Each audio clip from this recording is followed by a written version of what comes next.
First, Townhall Discussion. This is a round table or around the brain discussion about aphasia.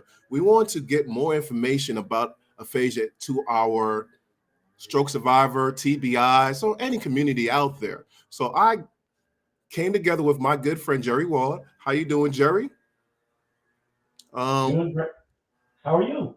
I'm great, sir. I'm glad that we actually finally come together and put this together and to have all our resources put together so we can actually understand what aphasia is. Yes. Jerry, I really didn't know what that was.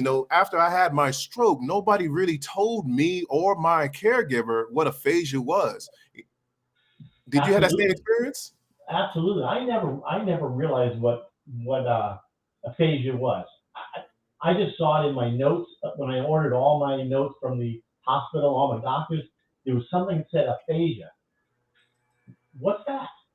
Yeah, what is that? And it's surprising because you and I both do podcasts, on different streaming networks, and I interview a lot of people, and a lot of them don't even know what aphasia is. I know. Even some of the hospitals that I go to and talk to them, um, like our great friend Dr. Passard, he always says that about the hospitals. If you Google in there what aphasia is, you Yeah, really can't find it.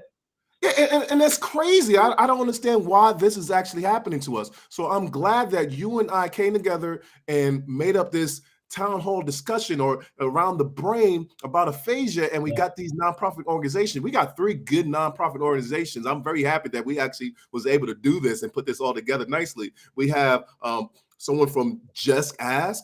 We also have someone from Aphasia Nation, and we also have someone from Heal the Brain. So let's Yeah. bring all three of them on and introduce them, and so we could actually have this discussion. Because I know a lot of people out there. It seems like we have a lot of people coming in now. They might have questions for them. So let's bring them on. So let me introduce you to all three of them right now. So the Perfect. first one I have is Denise Lowell. She is a organization called Just Ask, Just Aphasia Stroke Knowledge.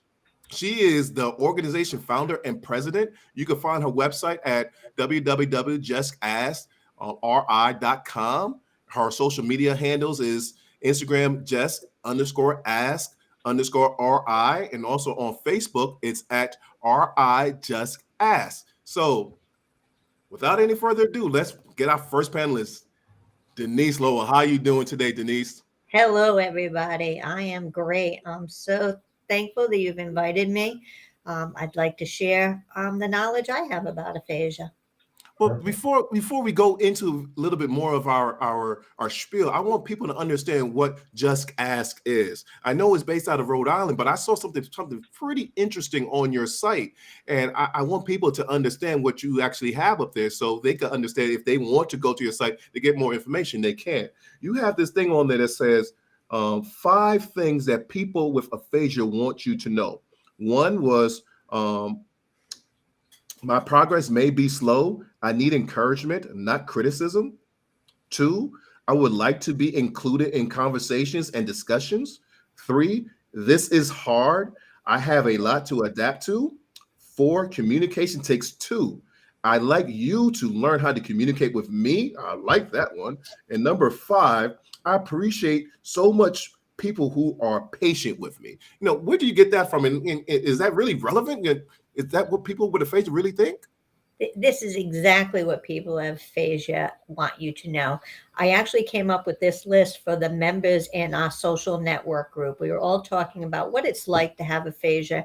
And if you could say one thing to somebody, this was the top 5 things that people wanted people to learn and share how to work most effectively with us, that we are still ourselves. We just do it a little bit differently, and to effectively to work communication with us, they need to work a little bit differently also. So it's a team approach when you have aphasia. I think a lot of people say when you have a stroke, it's all about you. It's not. It's affected to the whole family, your friends, and the community. So knowing about aphasia makes you more inclusive in the in society. Cool. Well, I thank you so much. I know Jerry, thank you so much for being part of this actual discussion that we're having today. But let me bring in the next panelist. So, Jerry, are you ready for the next person? Let's go. I'm ready. Looking All forward right. to The it. next person is Jane Connolly. She's from Heal the Brain. She is the organization founder and executive director. You can find her at www.healthebrain.org. Also, her social media handles is Instagram is at Heal the Brain, and also Facebook is Heal the Brain. And let's bring her on Jane. How you doing, Jane? Hello. I'm good. I'm so honored to be here. This is so much fun. Cool. Great to have you. I'm ecstatic, actually. So Jane, you know, I'm very curious because I know that you have these things called workshops. Yes. And I was very curious about these workshops because I know that, and I don't want to toot my own horn, I actually do one of those workshops. And Yes, these you're a workshops help leader. people out, you know, other stroke survivors, other people that have TBIs or any type of brain injury. Now, how can I get a part of that? You know, can they get part of these workshops? You know, any type of thing that you want to give to us at this particular time? Please. Yes. Oh, yes. Okay. So, first of all, anybody who's on this call, what I'm going to do is I'm going to give you my email so that you can email me and I can give you a class package to come and try out some of our workshops.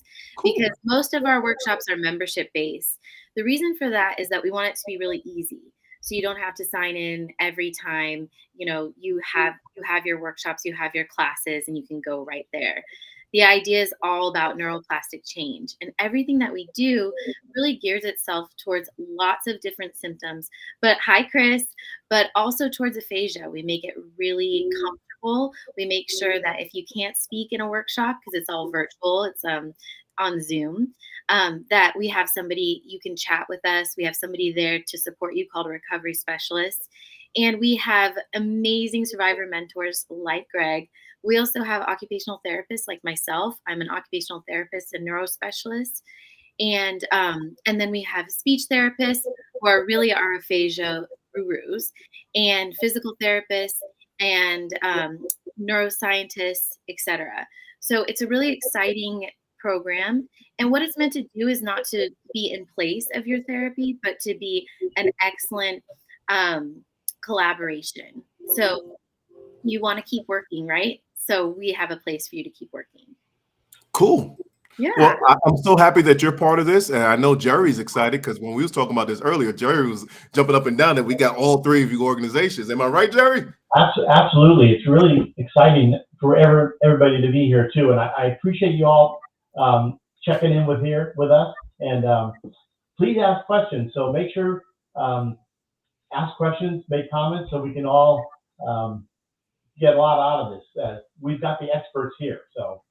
Well, we got one more expert. I think he's been waiting very patiently. So let me bring him on. Our last expert we have is Dr. Tom Passard. He's a PhD.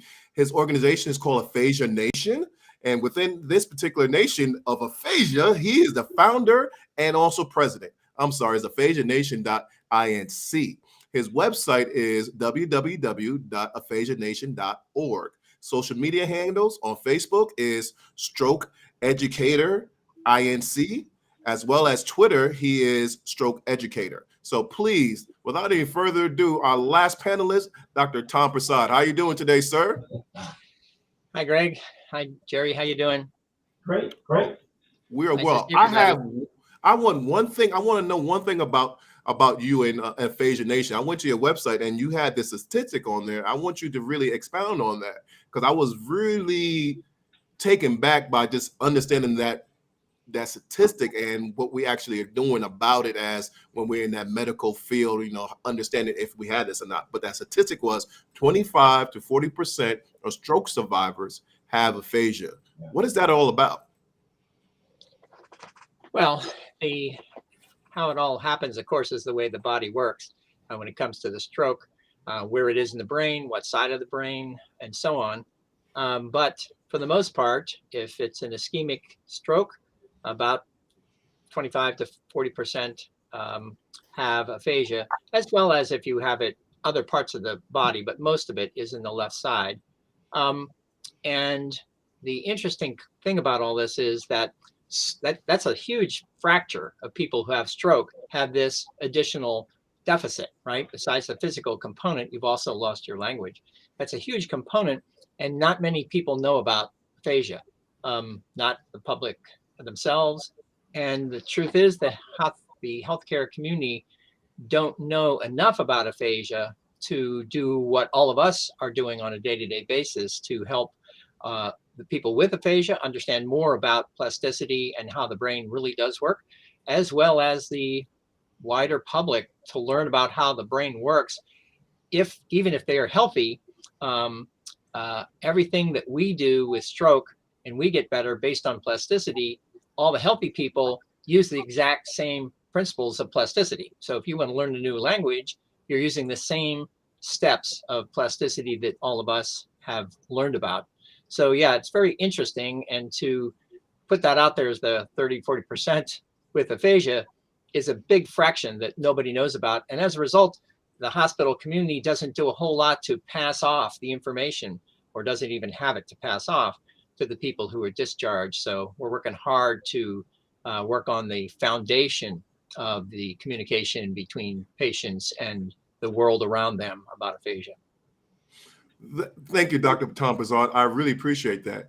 Now, Jerry, we have these three panelists here, and we're trying to do this town hall discussion. It's basically a Q&A. So everybody in the audience, please understand that these three people are here to answer your questions about aphasia. So any question about aphasia is not too foreign for them.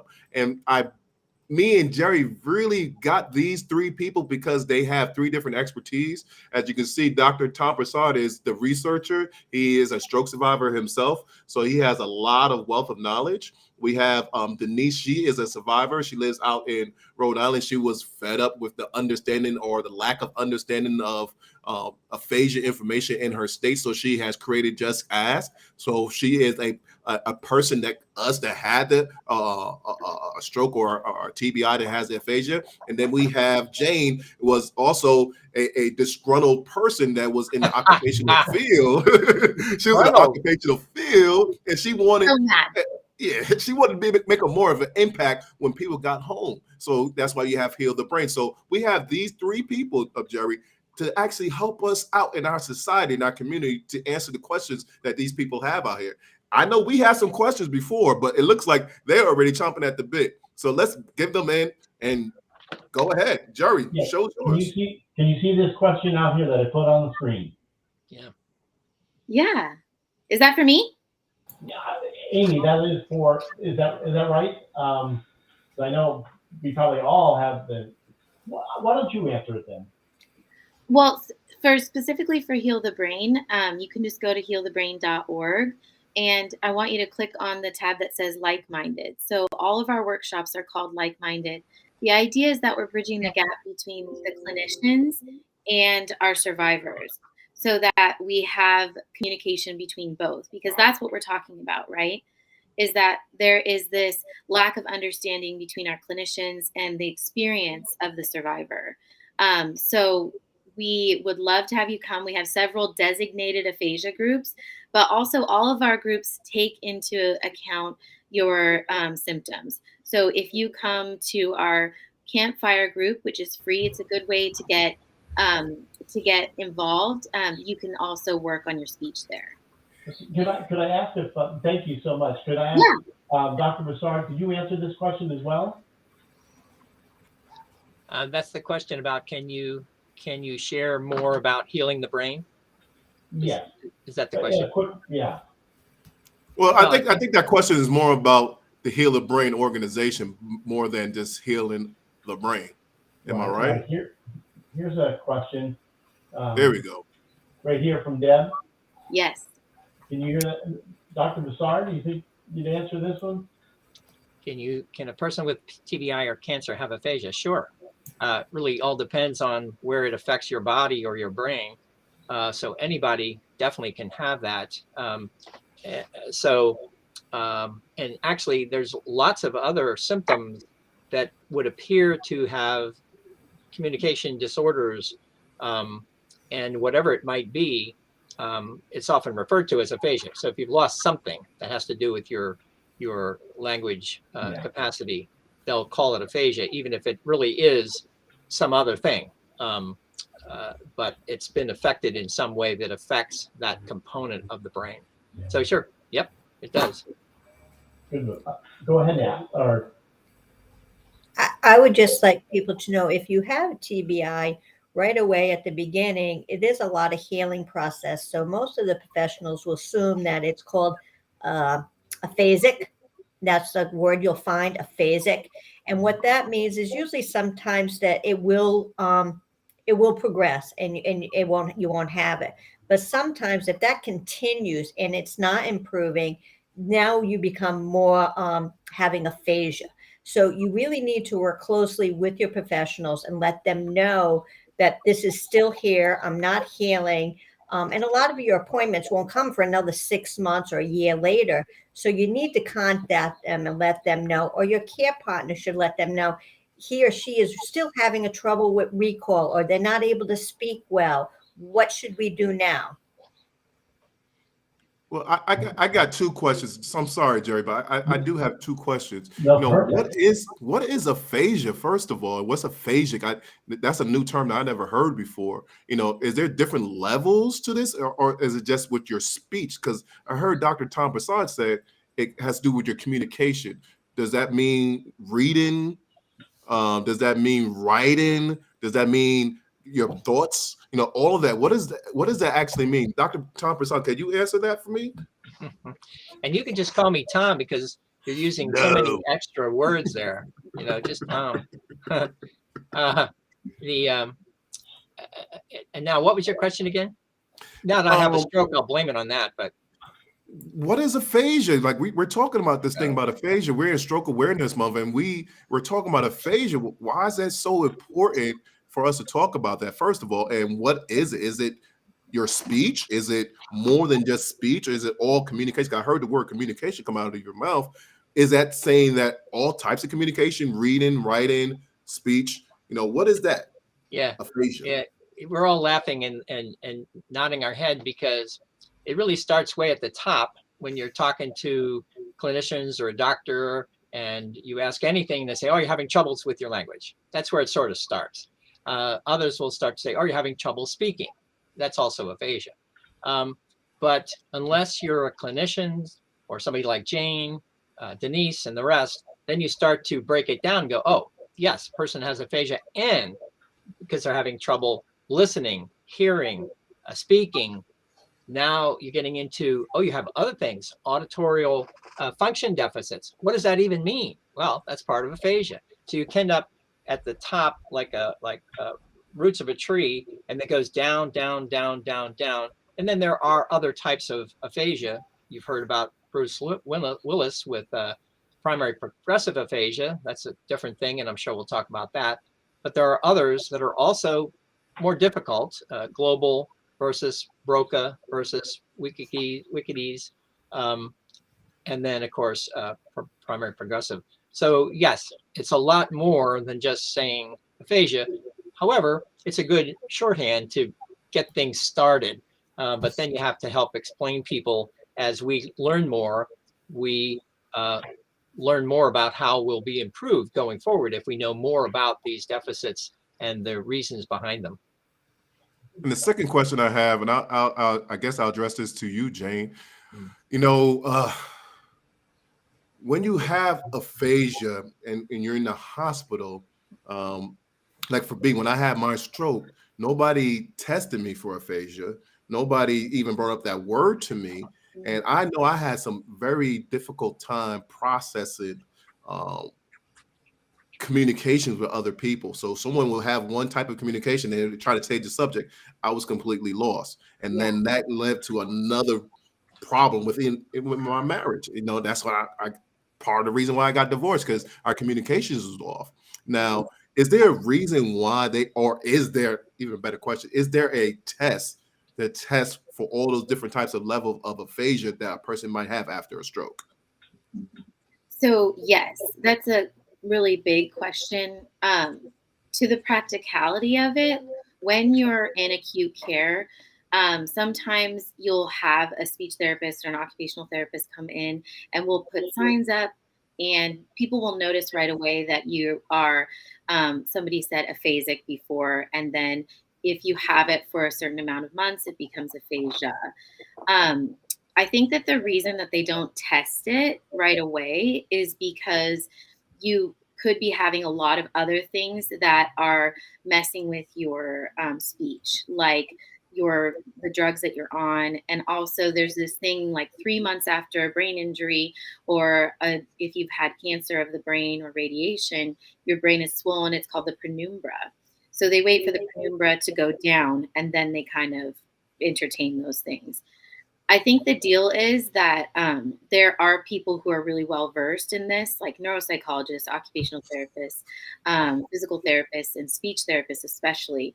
But they're not always the person that you're seeing bedside at the acute care, because the most important thing at that point is, can they walk? Are they safe enough to get to the bathroom? And unfortunately, so many people, and that's why we're having this conversation, fly underneath the radar.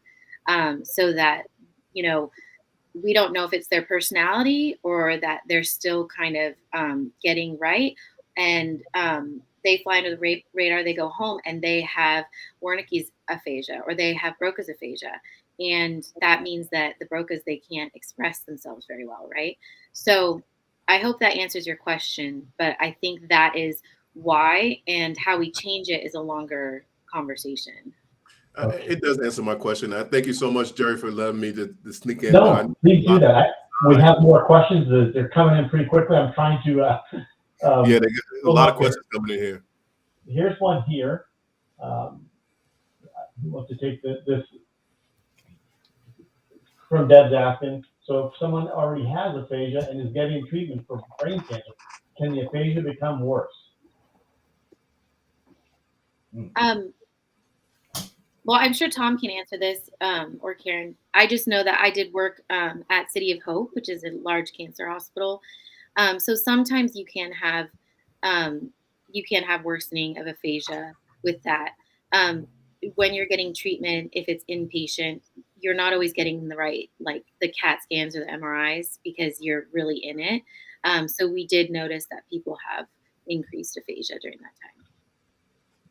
And Michelle asked earlier too about, can cancer cause aphasia? Because we mentioned it before that people with cancer can have aphasia, but I wouldn't be so bold as to say that cancer causes aphasia other than if you have a tumor in your brain and it's cancer, then that can affect your brain such that you're creating aphasia-like symptoms based on the tumor, which was the next step after cancer was there.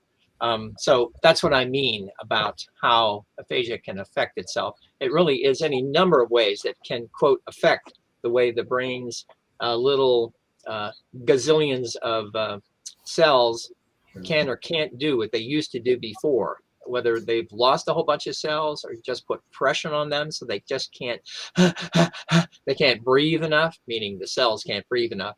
But you can do any number of things, but once you remove some of those pressures, then it starts to come back, as Jane said, through the penumbra, the shadow of all that starting to clear up.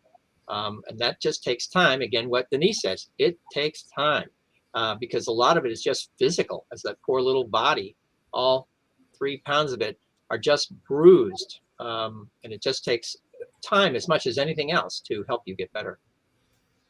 I like to say it's kind of like PT. You do the physical PT, people can see that you're doing physical exercises, but the brain actually needs to exercise and rest also. So with your aphasia, you really need to be patient. You need to practice doing reading, writing, and speaking.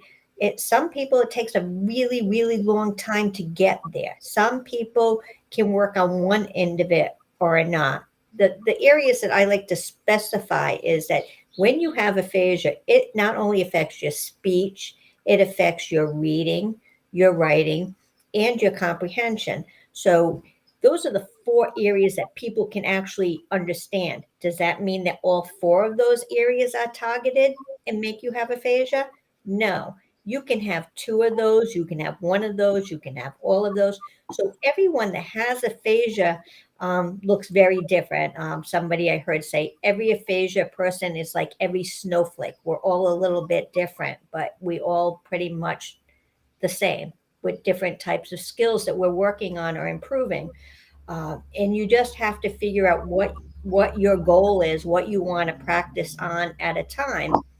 And like um, Tom explains, the plasticity, your brain will try to reprogram things to different way because it never cures that part of the brain that's damaged, but it can start to find a new route around it. So you can start doing things like you did, but sometimes that will just take so long to get there because somebody damaged that bridge and you have to find your way around it.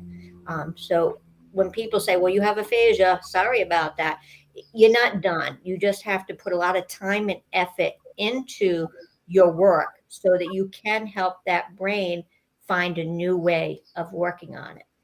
Like today, I'm having a little trouble because my reading and writing is more of a challenge. My speech has improved so much that people often say, you can't have aphasia because you talk so well. But but if you see that I can't read and write, like these questions are coming up on the bottom here, I can't read them as fast as people are answering them before I can actually let you know I can answer them. So you have to really kind of pick and pull what part of that aphasia is more affecting somebody than others. Great. I think that's great, Jane. I mean, Denise, the way you described it, and you talk about that bridge that's down, basically, that's broken. Just to point out that for depending on what kind of stroke you have, you, in addition to all those cells that you've lost on the order of 1,000 miles, likely much more than that, 1,000 miles of fiber. Think about how long it took for you up here, it's only 3 pounds, to make those that 1,000 miles that are now gone. How long do you think it takes to grow them back? A long, long time. Exactly. Because you think about that. You know how much a mile is?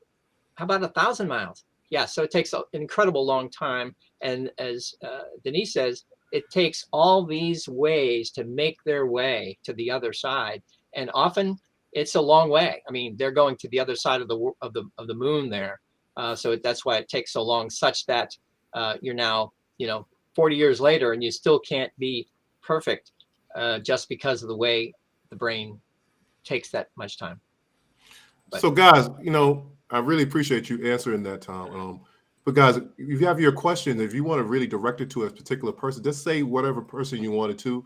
Send it to Aphasia Nation. It's Tom. If you want to do Just Ask, say Denise. If you want to do Heal the Brain, specify Jane. But there's a question that we have right now. Do you mind I take this one and ask the question, Jerry? Well, please do. Okay. If you're not originally diagnosed with aphasia after your stroke, can you develop aphasia later on? I'll leave this one for you, Jane. You have any thoughts on that? Yes, you can. It's not always related. But one of the bigger things that I've seen, I'll just speak to my own clinical experience because Tom has more data, so he can answer that piece. A lot of times people have, and there's an actual name for it. Basically, everything with brain injury has an A in front of it. So if you have, aphasia or ataxia, or you maybe have heard some of these things. But one of the symptoms can be for brain injury that you aren't aware of your own symptoms. So, for example, I've had patients that I've worked with who will say, well, I don't have aphasia, but they have what's called dysarthria. So like their mouth it's a more of a motor problem than than relaying the message problem. But they also have aphasia, right? But nobody's told them that, and they don't have their own awareness to move through that. So I've been really blessed because I've been able to work in acute care and outpatient, and now with Heal the Brain, I get to see people for long periods of time. So sometimes people feel like they're gaining an aphasia diagnosis, but what happened really was that it was there all along. but it wasn't the priority at that time. I hope, does that answer it? I hope it answers for I think, is that Gary, I think? that was Gary, yes. I Yeah, hope that so, answers Gary, that you can email me if you need more. But Tom, did that make sense? I think I would throw it to you as well, because that's what I see clinically, but you might see it differently as a researcher. And although it's been said that I'm a researcher, I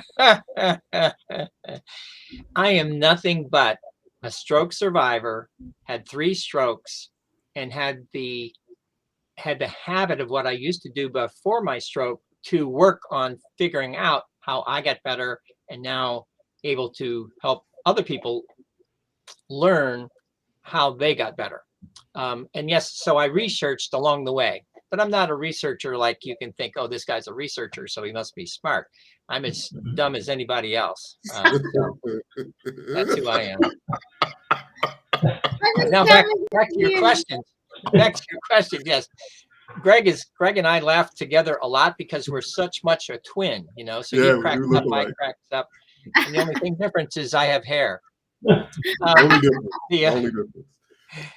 So we'll have more questions coming up, I'm sure. There's another one here. Before I lose it here, this is from Amy. And if anybody can see or not see, what other things do you suggest to do for aphasia beyond speech therapy? ? I can speak, although wasn't able to for 6 weeks now, but my speech is not as clear, and there are longer words that I can't pronounce. I would love to answer this one. I can tell you were so. This is for me. Yeah, this one's made because we go through a lot of speech pathologists. We go through a lot of OT, PT, and I think sometimes we just forget about just being people and enjoying life. We work so hard at practicing and improving. I just suggest that you go to a social network group, join a book club, do something that you enjoy life with, and then it will keep you more passionate on improving. Like I love book clubs because I can't read well, but I love to go to a book club because I can join and I can practice reading, and I enjoy that. And so when you can enjoy something that helps you improve, that's half the battle.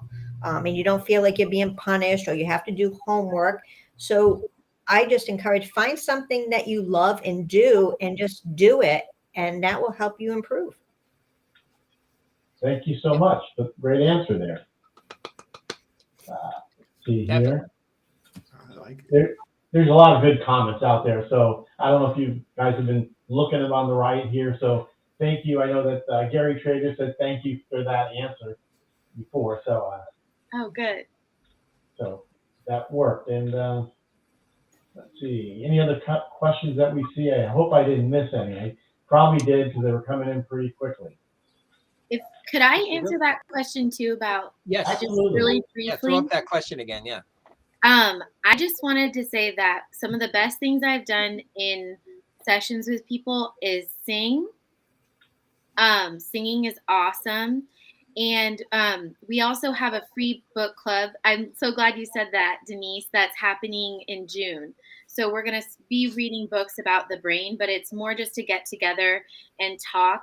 We're going to call it Coffee Talk. So it's going to be really fun. But yeah, I would say sing and just practice. You know, most of the time people will give you a minute, but one thing that we talk about in groups at Heal the Brain is that we talk about just giving a disclaimer. Hi, I have aphasia. It's going to take me a minute. Just give me a minute. And then you'll find that people are so encouraging and they want to give you that time. And if they're not, then forget them. I love it. Since you said the singing, we actually run an informal singing group every Wednesday. And it is an aphasia informal singing group facilitated by people with aphasia. I love it. So it's for aphasia. So they run this every Wednesday at 1:00. You get together with others that understand, and we practice singing, writing, and just having a great time. So That's another fun thing to do. Guys, I have a question before you bring another question up, Jerry, if you don't mind. And any one of you could actually answer this, but I wanted to change the gears a little bit to the caregiver or people that actually know people with aphasia. What are some of the things, and I know that Denise, you talked about that a little bit on your page, those 5 things that you want us, aphasia person wants you to know, but what are the things that we as a person that does not have aphasia should know when we're dealing with a person with aphasia? And my point that I want to bring up is, a lot of times, like when I'm not diagnosed with this, so I don't really know if I did have it or not. But a lot of times when I was trying to have conversation with people, they would get upset with me because I would bring up a point that they was talking about 20 minutes later because I just finally processed it.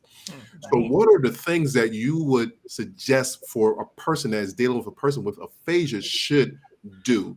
I know one of the things that I see that is very bad. I see you chomping at the bit, Jane. I know. I'm sorry. I see your eyes. I see your eyes. Body but language. All three of you. I see all 3 of you. But one of the things I noticed that I was at this hospital one time for a doctor's appointment, and a guy that had aphasia with his speech was talking to someone he knew, and she asked him, "Where do you work at?" And he said, "Kroger," and she responded back to him, "Oh, you work at Kroger?" Like he was a little child. That's just one example I know that you should not do. But what are other things that somebody that has a real love for someone that with aphasia should not do to them? I'll let you go first, Jay, since you was chomping at the business. Okay, but I know I'm not going to take up too much time. When my dad had his stroke, he had healing and whoa, what is that? I don't know. I don't think it's in my area. No, you're good. Okay. Anyway, I think that the biggest thing was reminding him that it was okay, that he could take his time, that we didn't have to understand right away, that we would be playful with him. So there's a couple of things. Time. Let people have time to speak what they're going to say. It's okay to be funny, to kind of laugh a little bit about it. Use symbols. Use gestures, write things out if it's easier. Sometimes writing isn't easier. Those are just a couple of the things that we do in our groups and I do every day. I'm gonna stare a little bit to Denise next because I see someone Sharon's asking who's from Rhode Island, and Denise is the one that's from Rhode Island. So if you was wondering, her organization is Just Ask RI.com. So if you wanted to look her up, just go to that website and you can find her, and her email addresses, all of that stuff is in there. But Denise, please answer that question as well. Well, I think it was just so shocking for everybody in the family to see me become who I was before, and now where it took so long for me to say something, or when I said something, it came out wrong. I wanted a Coke, and for some reason I kept saying butter. And I knew what I wanted, and that word just came out differently.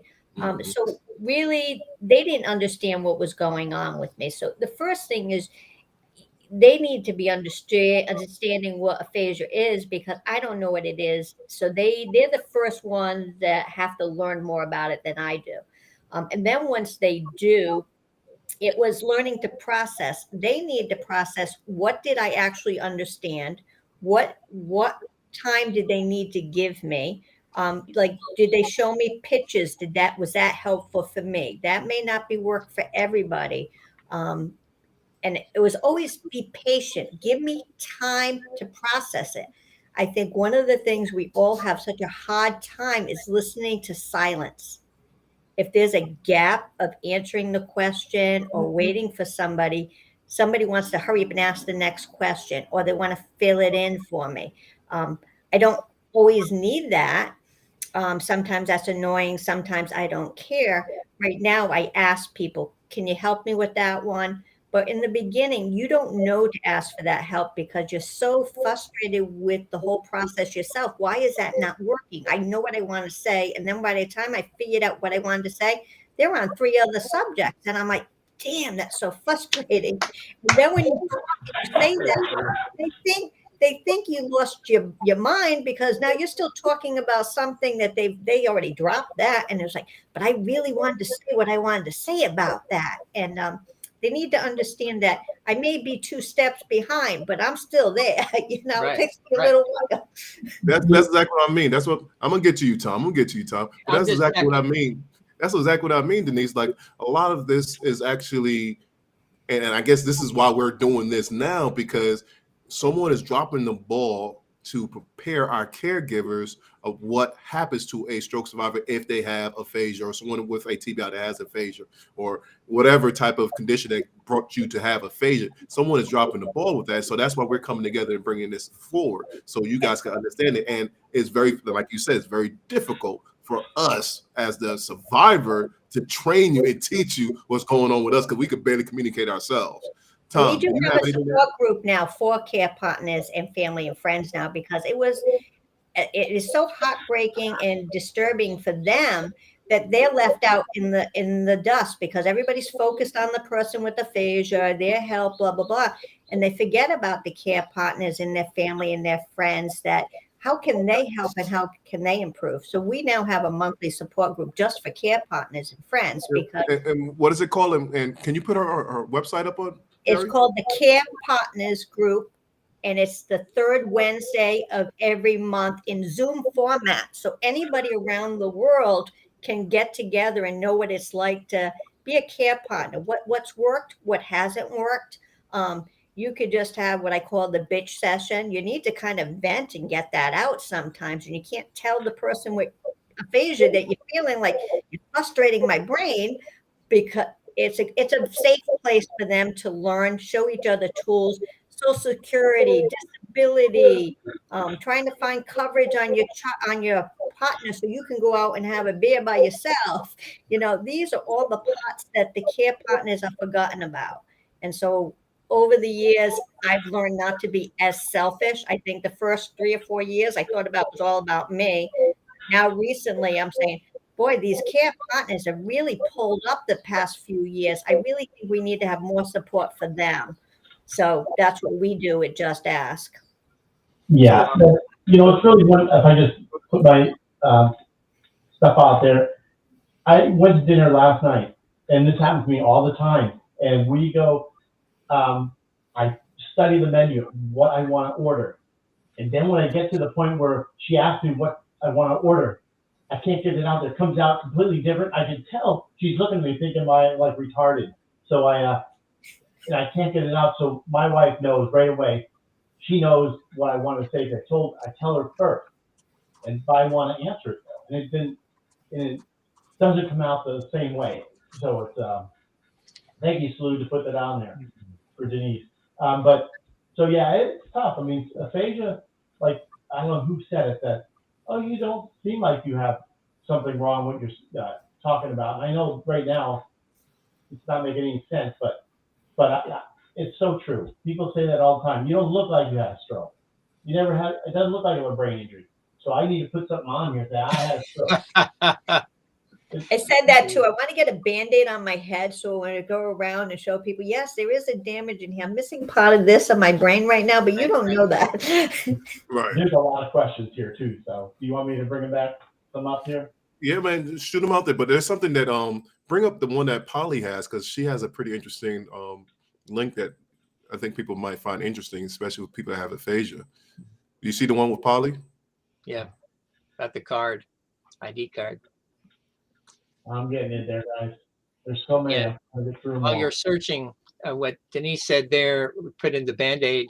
Some people use a sling, not because they're in any way other than having aphasia, but they put that there so people go, oh, there must be something wrong. Then you can explain that there must be something wrong. Because if you don't have anything else, they just say, what's wrong with you, basically. So yeah, that's why it's so much of a family issue from the get-go. Because as much as this one is zagging with aphasia, this one is sagging also, not knowing what aphasia is, and now realizing this person, among other things, back to Denise's thing about being frustrated, Well, that's frustrating, meaning Mhm. frustrated. It's just too difficult if both aren't better educated from the start to get through all of this, to even come close to getting through all of this. Now, here's a question. Is this the one you were talking about? Yes, that was it. Okay, and then here's another question I just want to bring up. Oh, yeah. Did anybody see this go through? My mother's still in rehab, and her speech therapy is in English. Second language is okay. Now Ooh, my family's visiting, trying to communicate. I can agree there. Who wants to take this question there? I think Jane hit her hand up first, so give it to Jane. Oh, okay, Jane. But I'm a hog, so if somebody wants to take it, I get it. Keep going. I just know that this is a big gap that we have.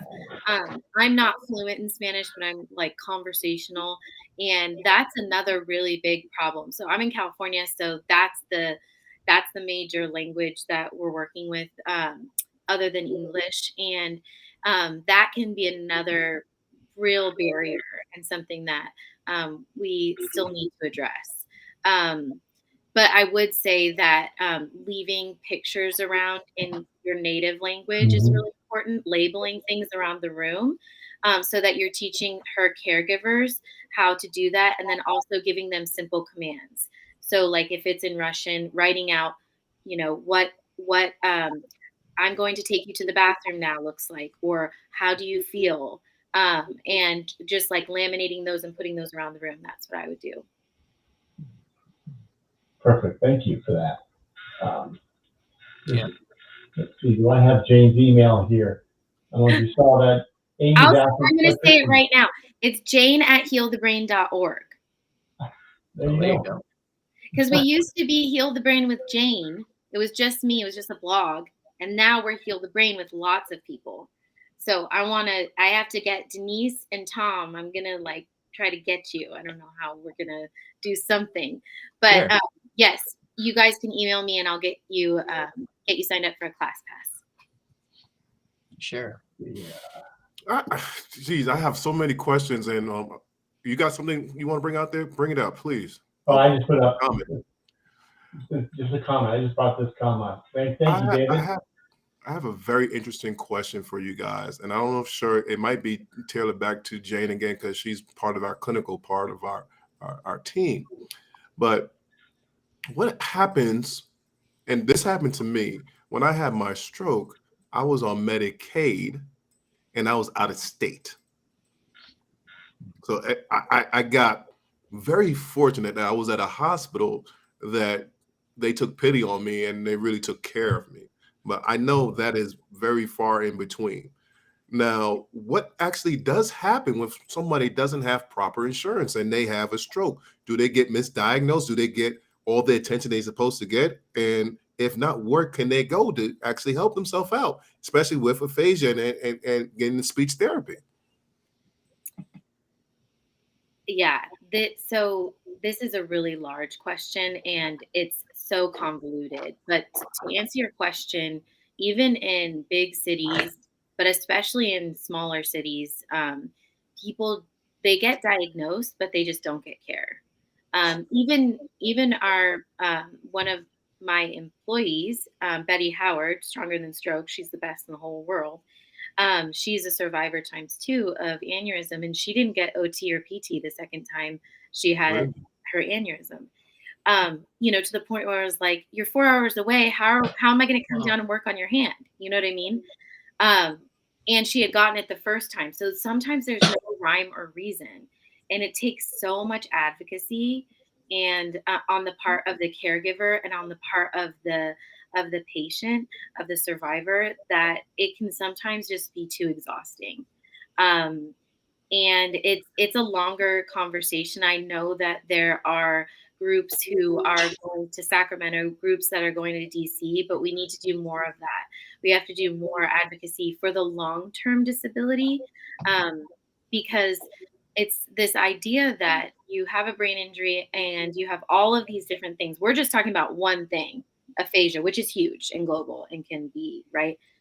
But there's all of these other things that are happening at the same time. And but still, it's a fight to get on disability. It's a fight to get extra programs. It's a fight to continue with your therapy. For myself, even, I would say this person still needs therapy, and insurance would deny it. So, that happens all the time.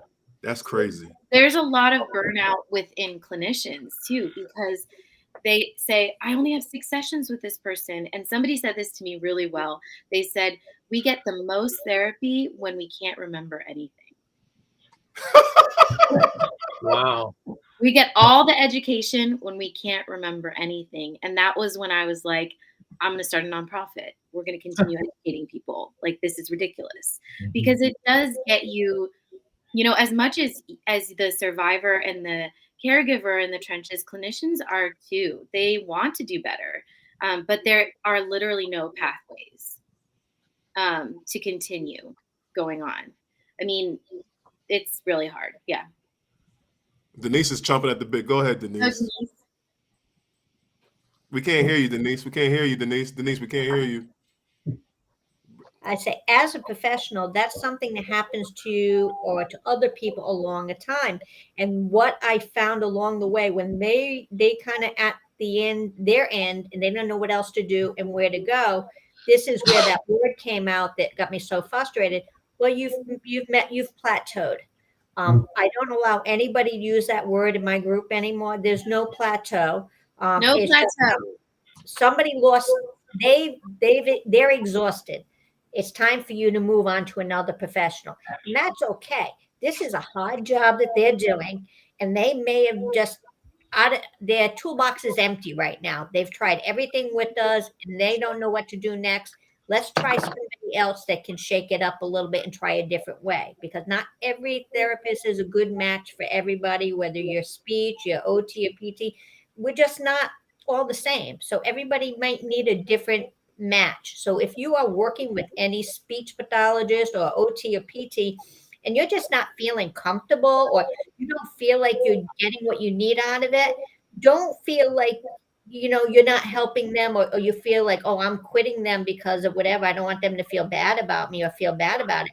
That's okay. I think the professionals know that they don't always work with us. Sometimes we're not a good personality match. So it's okay to say, I enjoyed the work with you, but I need to move on to somebody else. And I think people that have the disability never say that. Tom, do you want to jump in there? I saw you chomping at the bit a little bit too. I see you too, Jane. But Tom, did you want to jump in? I was continuing to appreciate what Denise and Jane have been talking about. So I'm more like the in the audience than the speaker, because I've been learning from both. I do remember when somebody said plateau and everybody went, no. I think what I've been trying to do with all of us with stroke and aphasia is try to write in words you can understand all of these things, like a plateau as an example, with the scientific basis for these things, that when you get all the way up and people don't really understand all of what's happening below, they will say, will often say, the doctor will say, oh, you plateaued, or the nurse will say, oh, you plateaued, like a verb.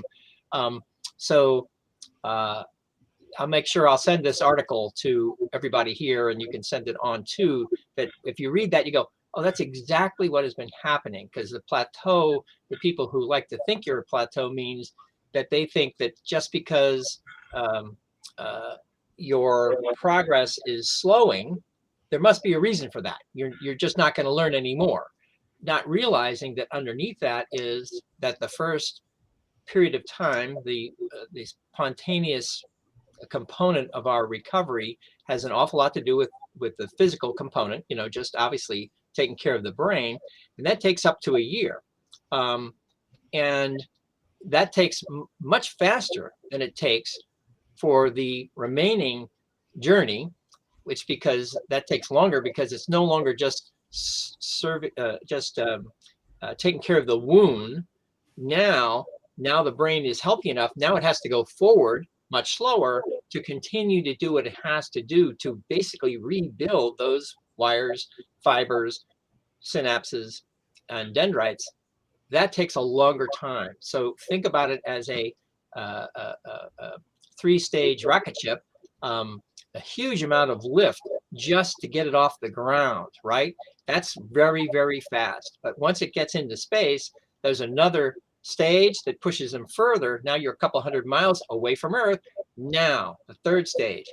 This is now much, much slower, but it's going to go on for a much longer time. And that is where continued improvement happens basically forever, depending on the fuel that you have to provide yourself.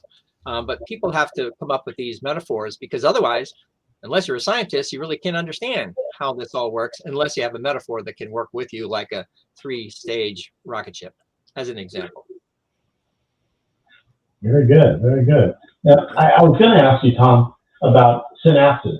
Some people are questions they gave to me prior to the show. What are synapses? Well, here's another metaphor.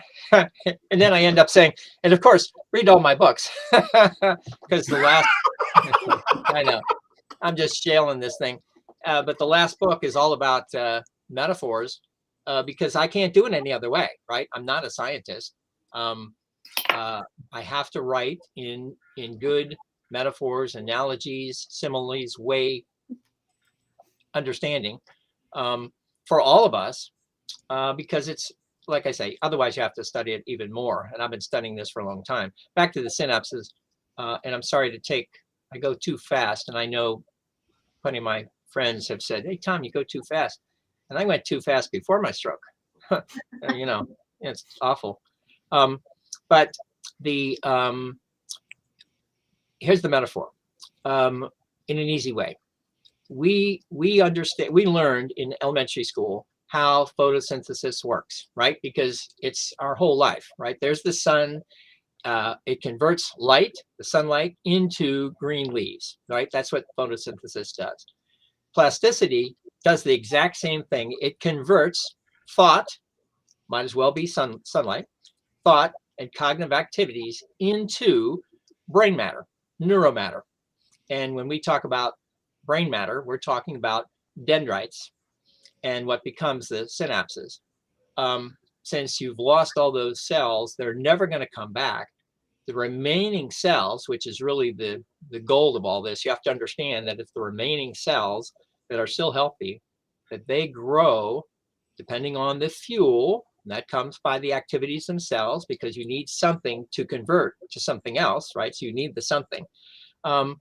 So with plasticity, it converts those activities into new brain matter, and they grow very, I'll say slowly, but if you actually, and I have videos, so you get to see what the brain looks like when you're thinking, and you see how quickly it moves. But again, you have to make thousands of miles of fiber for those dendrites. Each one of them is a small millionth of a meter, so it takes a long time. But as they grow and they start to build those synapses so that they can start the connectivity. Because even though we've lost our language, it's not like we lost our words as much as we lost the connectivity that we used to have that had bound them up.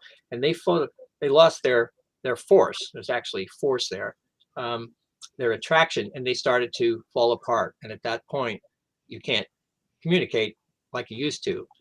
Growing more, they start to come back together. And as they come together with those dendrites, they develop the synapses. And that becomes what's called the learning field. And that's where everything happens. It's the learning field. It's the synaptic field. That's where everything happens. They're put together by these networks. And there you go. And there's a picture. That is it exactly.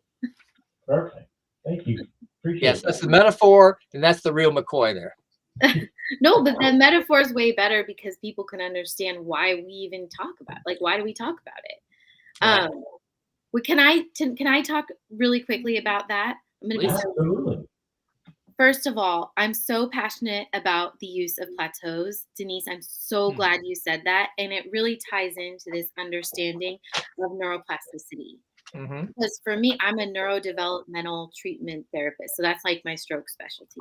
Mm-hmm. But what that means is that we look at the developmental stages. So with speaking, like where would you be at 1 year, 2 year, 3 years, and you kind of apply it right to what you're looking at in front of you. But one of the things I always say when somebody comes to me and they say, well, I've plateaued or I've recovered. And I say, when somebody goes to, when your child graduates from kindergarten, do you just say, hey, you're done, that's good enough? Right. Right. Because it's the same principle. Learning happens from the cradle to the grave. We are learning until we die. Right. You don't just like go to school and then that's it. So the idea that somebody's like really, really having a trouble with aphasia and then they get better and then maybe their hand starts acting up, that makes a lot of sense, because when you're developing, you don't just like all of a sudden run. You don't just like all of a sudden read and write. It takes years to develop these skills. And at that time, you have the central nervous system saying, do this, do this, do this. It takes 1,000 times to learn a new motor skill. Yeah. 1,000 practices. Absolutely. Right?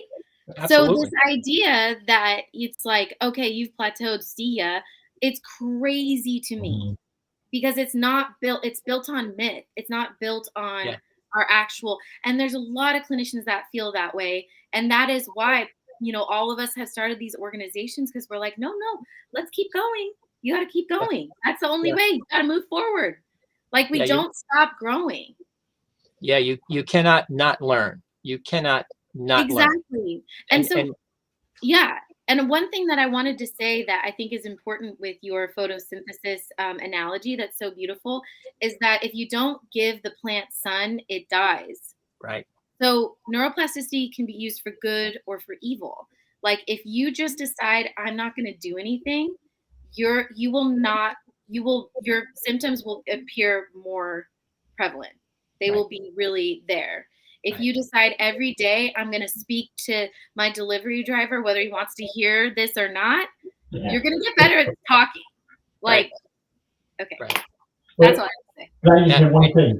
I'm putting up, here's pictures. I'm putting up pictures. There's one. This is another. Basically, I'm running out of things to show you. All the pictures that you're showing about. That's pretty funny. Here's what I just want to bring this comment up, Jane. And you could, let's see here. And you could do this again here. Oh, sorry. So it's just a little drawing on my rainbow paper of a synapse. So this is like the cell, and this is the dendrite over here. Or wait, I'm on the other side. I'm backwards. The dendrite over here. So in here is where you make all the changes.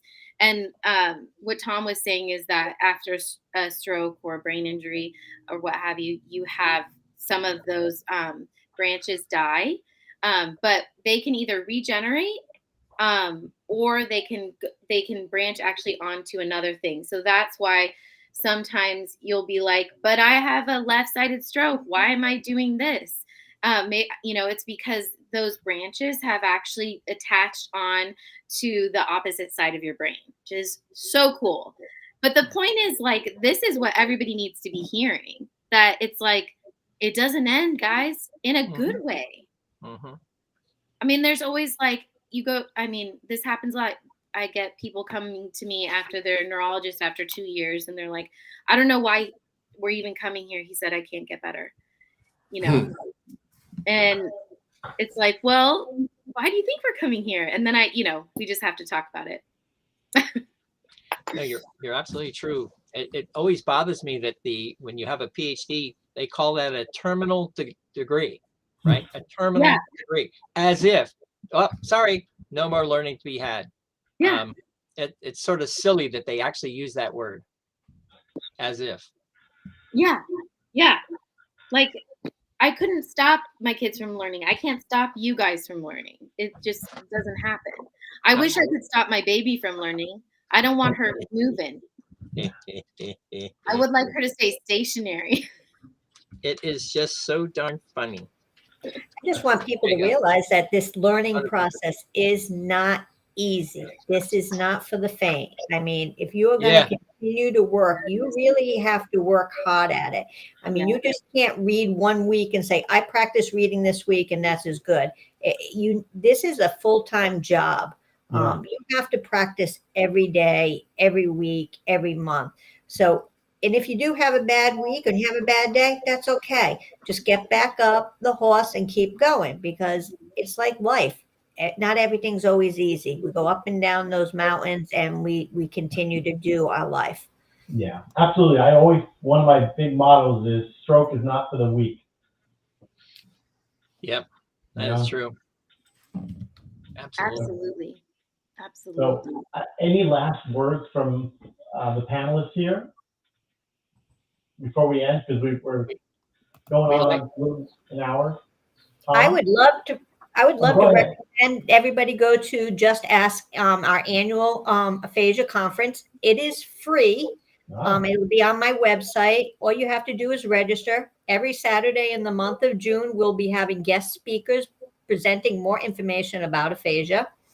And we do have CEUs for your SLPs, and that is free also. This is one of our organization's goal, is to educate people around the world about aphasia. So it's Zoom. Anybody can attend. You just have to register. And if you have any other questions about being in a support group for somebody with aphasia or a care partner, that's on the website too. Never give up. That's right. Tom?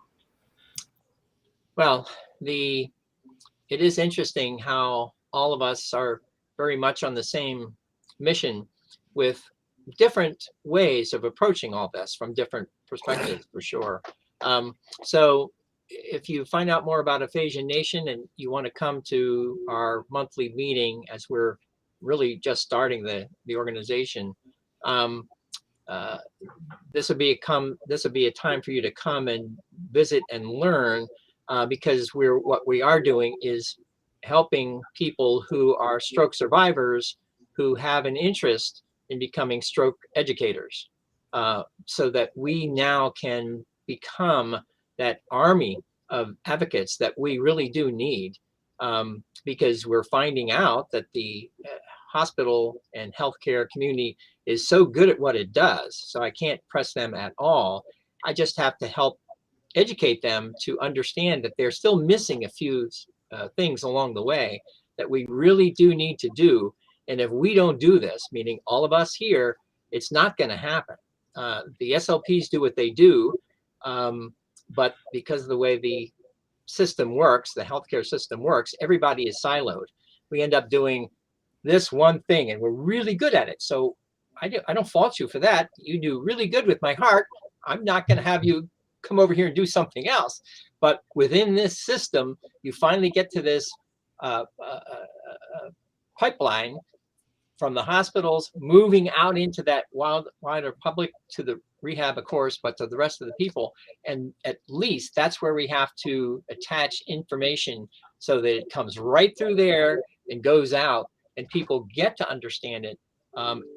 And that is us making that happen, meaning all of us stroke survivors who are in the process of becoming educators, to really go back into those systems and saying, okay, who are your stroke coordinators? I want to see who they are. Show me what you're giving when people leave.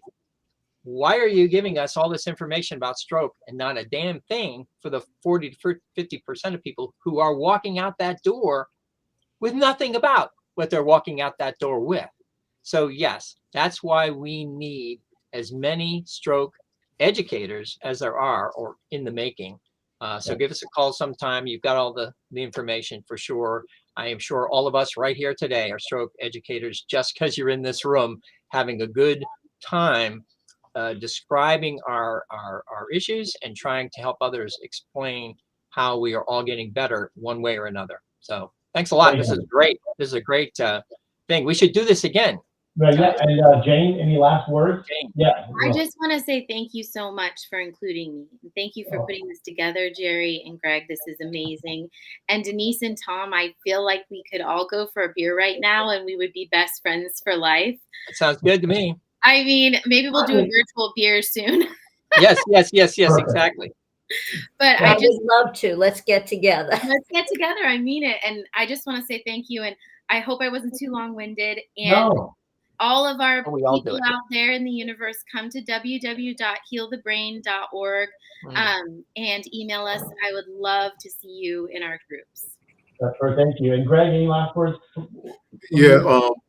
Once again, thank you, Jerry, for helping me and you helping us to get this dream together. You know, I did an interview with Tom on my show, and something he said to me very interesting that made me come to you, and also you come to me with this thought was we all have a job to do. We all have different positions in this particular body of the stroke community, TBI community, aphasia community. We all have our jobs. So, you know, you had a platform, I have a platform. We brought our platforms together and we got these nonprofit organizations together to actually do this. So yes, we have a lot of work to do to educate the masses about aphasia, about strokes, about brain injuries, because a lot of times people, and we said this over and over again, a lot of times people just automatically assume since we're out of the hospital, we're fine.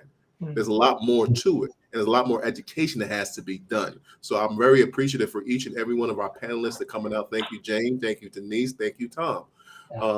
Also, without leaving myself out, if you want to find me, you can find me on Instagram at AVM_superhero, and as well as on YouTube. I am AVM Superhero. I have a show called Death Taught Us How to Live, where I talk to all types of people that had near-death experiences and come back and tell about their stories. So please, please be an advocate of TBI, strokes, concussions, aphasia, because if we're not doing it, nobody else is actually stepping into the place. So I thank you guys so much. Absolutely. And I want to thank everybody who was in the audience and made comments, and hopefully we answered your questions. And I just want to let you know that we are going to do part 2 of Aphasia Awareness Month next month. So we will do this next month. I've been seeing a lot of the comments out here, and I haven't forgotten seeing everyone of them. So thank you all for being here, and we appreciate it very much. So everybody have a great rest of your day and evening. So take care, everyone. Thank you.